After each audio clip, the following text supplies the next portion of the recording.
America over action కు Bharat check పెట్టింది. ఇష్టానుసారం డాంబికాలు పలికితే ఊరుకునేది లేదని తేల్చి చెప్పింది. కాల్పుల విరమణపై అమెరికా చేస్తున్న ప్రకటనలకు గట్టి కౌంటర్ ఇచ్చింది. ఇకపై లేనిపోని ప్రచారాలు చేసుకుంటే సహించబోమని స్పష్టం చేసింది. అమెరికా చేస్తున్న వరుస ప్రకటనలకు సంబంధించి ప్రతి మాటకు భారత విదేశాంగ శాఖ బదులిచ్చింది. దానితో అమెరికాకు మొహం వాచిపోయే పరిస్థితి వచ్చింది.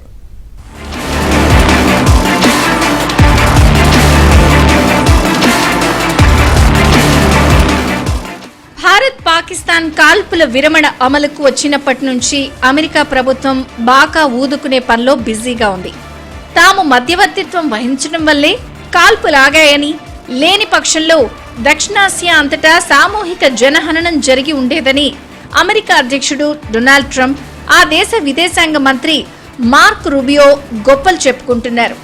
పాకిస్తాన్ స్వయంగా కాళ్లబేరానికి వచ్చిందని భారత ప్రధాని నరేంద్ర మోదీ ప్రకటించిన తర్వాత కూడా అమెరికా ఉత్తర కుమార ప్రగల్భాలు ఆగలేదు. ఈ క్రమంలో మేమే మా వల్లే అంటూ ఊకదంపుడు ఉపన్యాసాలు ఇస్తూనే ఉన్నారు. యుద్ధం వద్దని తాను ఇరు దేశాలపై ఆగ్రహం వ్యక్తం చేసినట్టు ట్రంప్ చెప్పుకొచ్చారు. యుద్ధం కొనసాగితే ఇరు దేశాలు అణుయుద్ధాలకు కూడా వెనకాడరని, అణుయుద్ధంతో ప్రపంచం వినాశనం జరుగుతుందని ట్రంప్ ప్రచారం చేశారు. కాల్పుల విరమణకు తానే రెండు దేశాలపై ఒత్తిడి తీసుకుని వచ్చానని, ఈ ఘర్షణలు ఆపకపోతే ఇరు దేశాలతో తాము వాణిజ్య సంబంధాలు తెంచుకుంటామని తేల్చి చెప్పినట్టు ట్రంప్ వెల్లడించారు. తాను పెద్దన్నలా వ్యవహరించి చెప్పడం వల్లే ఇరు దేశాలు సీజ్ ఫైర్ అమలు చేశాయని అన్నారు. ఇకపై రెండు దేశాలతో వాణిజ్యాన్ని పెంచుతామని చెప్పుకున్నారు. పోనీ అంతటితో ఆగారా అంటే అదీ లేదు. కశ్మీర్ సమస్య 1000 ఏళ్లుగా నలుగుతోందని, దాని పరిష్కారం తమ మధ్యవర్తిత్వంతోనే సాధ్యమనంటూ ట్రంప్ భారత్ పాకిస్తాన్ చరిత్రను వక్రీకరించారు.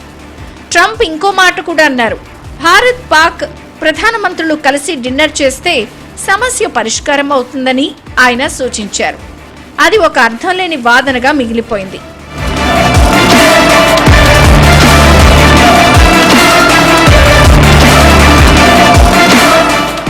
కశ్మీర్ సహా అన్ని వివాదాలు సిమ్లా ఒప్పందం ఆధారంగా ద్వైపాక్షిక చర్చల ద్వారానే పరిష్కరించుకోవాలని భారత ప్రభుత్వం ఆశిస్తోంది. మూడో దేశ జోక్యం సహేతుకం కాదని అంటోంది. సమస్యను అంతర్జాతీయం చేయడం భారత్కు ఏమాత్రం ఇష్టం లేదు. ఏదో విధంగా సమస్యను అంతర్జాతీయం చేయాలన్న ఆలోచన పాకిస్తాన్ మదిలో నిత్యం మెదులుతోంది. ఈ క్రమంలోనే అమెరికా ప్రయత్నాలను అర్థం చేసుకోవాల్సి ఉంటుంది. ఇండియాను ఏదో విధంగా ట్రాప్ లో పడేసి కశ్మీర్ సమస్యలో జోక్యం చేసుకునేందుకు అమెరికా ప్రయత్నిస్తోందని వేరుగా చెప్పాల్సిన పనిలేదు. అందుకే అమెరికా ప్రయత్నాలను ఆదిలోనే తుంచేయాలని భారత్ నిర్ణయించింది. అమెరికా చేసిన వరుస ప్రకటనలకు సమాధానాలతో కూడిన వివరణ ఇచ్చింది. సీజ్ ఫైర్ కు సంబంధించి అమెరికా వాదనలను 6 భాగాలుగా విభజించి ఒక్కోదానికి సూటిగా సమాధానమిచ్చింది.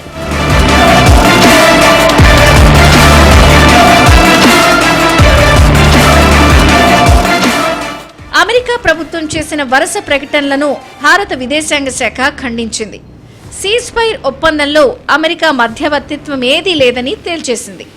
రెండు దేశాల మిలిటరీ అధికారుల మధ్య చర్చల ద్వారానే కాల్పుల విరమణ సాధ్యమైందని విదేశాంగ శాఖ కుండబద్దలు కొట్టింది. ఇరు దేశాల డీజీఎంఓల మధ్య సంప్రదింపుల తర్వాతే కాల్పుల విరమణ అమలుకు వచ్చిందని వెల్లడించింది. రాత్రంతా చర్చలు జరిపి భారత్ పాకిస్తాన్ను ఒప్పించామని ట్రంప్ చేసిన ప్రకటనలో డొల్లతనం ఈ ఒక్క వివరణతో బయటపడింది. ఢిల్లీ, ఇస్లామాబాద్లో సీనియర్ అధికారులతో సుదీర్ఘ చర్చలు జరిపామని రూబియో చెప్పుకోవడం కూడా ఒట్టి మాటేనని తేలిపోయింది. ट्रंप की बात पे यकीन होने लगा. आज से कुछ 10 दिन पहले डोनाल्ड ट्रंप और उनके जो उपराष्ट्रपति जेडी वैंस वो कह रहे थे कि भारत और पाकिस्तान अपने आप अपना मामला निपटे. भारत की सरकार के प्रवक्ता ने, एमबीए के प्रवक्ता ने बड़ा स्पष्ट कर दिया था जायसवाल जी ने कि कहीं पर भी कुछ भी किसी का इंटरफेरेंस नहीं है. और प्रधानमंत्री जी भी बड़ा स्पष्ट कर चुके हैं कि भारत का और पाकिस्तान के बीच के जो मामले द्विपक्षीय हैं, हम तीसरे देश का हस्तक्षेप इसमें बिल्कुल मंजूर नहीं करेंगे. యుద్ధం కొనసాగితే లక్షల మంది చనిపోతారు అన్న ట్రంప్ హెచ్చరికలో కూడా నిజం లేదని స్పష్టమైంది. భారత్ ఎదురుదాడి సైనిక స్థావరాల వరకే పరిమితమైందని భారత విదేశాంగ శాఖ ప్రతినిధి జైస్వాల్ స్పష్టం చేశారు. కొన్ని వర్గాలు ఆరోపించినట్లుగా పాకిస్తాన్ అణు కేంద్రాలపై దాడి జరగలేదని, అణుభయం లేదని ఆయన తెలిపారు. భారత్ పాక్ మధ్య భారీగా వర్తక వాణిజ్యాలు పెంచుతామని ట్రంప్ చెప్పుకోవడాన్ని కూడా భారత ప్రభుత్వం ఖండించింది. ఆపరేషన్ సింధూర్ పై చర్చలో వాణిజ్య ప్రస్తావన రాలేదని తెలిపింది. కశ్మీర్లో మధ్యవర్తిత్వానికి సిద్ధమన్న ట్రంప్ ప్రకటనను భారత విదేశాంగ శాఖ తోసిపుచ్చింది. ద్వైపాక్షిక అంశాల్లో ఇతరుల జోక్యాన్ని సహించే ప్రస్తావనే లేదని మరోసారి తెగేసి చెప్పింది. పాకిస్తాన్ ఆక్రమిత కశ్మీర్ నుంచి ఆ దేశం వైదొలిగిపోవడం ఒక్కటే వారి ముందున్న మార్గమని తేల్చేసింది. हमारी ब्रीफिंग जो हो रही थी जब कहा गया कि अब फर्दर एस्केलेशन नहीं होगा, चाहे सीज फायर शब्द हो या ना हो, उसके ठीक पहले अमेरिकन प्रेसिडेंट अनाउंस करते हैं। अगले दिन जम्मू कश्मीर के मसले पे एक बेतुका, तथ्यविहीन, आधारविहीन बयान देते हैं।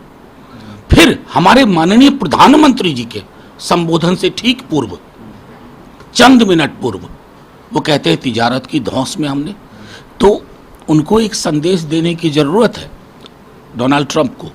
इसलिए एक विशेष सत्र चाहिए कि इस देश का व्यापारी भी व्यापार के नाम पर देश का मान और प्रतिष्ठा के नीचे झुकने के पक्ष में कभी नहीं होगा। పొరుగు రాజ్యాలైనంత మాత్రాన భారత్ పాక్ దేశాలను ఒకే ఘాటిన కట్టివేయడం కరెక్ట్ కాదని ఇండియా ప్రకటించింది. పహల్గాం ఉగ్రదాడి తర్వాత అనేక దేశాధినేతలు మనకు బాసటగా నిలిచారు. భారత ప్రజలను కాపాడుకునే బాధ్యత ప్రభుత్వంపై ఉందని వారు అభిప్రాయపడ్డారని జైస్వాల్ వెల్లడించారు. ఇక తటస్థ వేదికలపై చర్చలకు విముఖంగా ఉన్నామని భారత విదేశాంగ శాఖ మరోసారి ప్రకటించింది. అందుకు ఒప్పుకుంటే మూడో దేశ జోక్యాన్ని అంగీకరించినట్లవుతుందని ప్రకటించింది.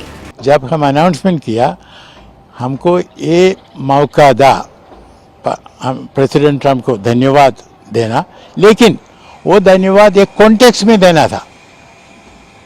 हमारे लोग कहा वो मीडिएशन नहीं था, हम स्पष्टीकरण करना जरूरत था. कोई मीडिएशन नहीं था. अमेरिका सिर्फ पाकिस्तान को पुश किया in the right direction, and हम अमेरिका को धन्यवाद करते हैं. పాకిస్తాన్ ఎన్ని ప్రయత్నాలు చేసినా ప్రస్తుతానికి సింధు నదీ జలాల ఒప్పందాన్ని పెండింగ్ లో పెట్టినట్లేనని విదేశాంగ శాఖ సందేశమిచ్చింది.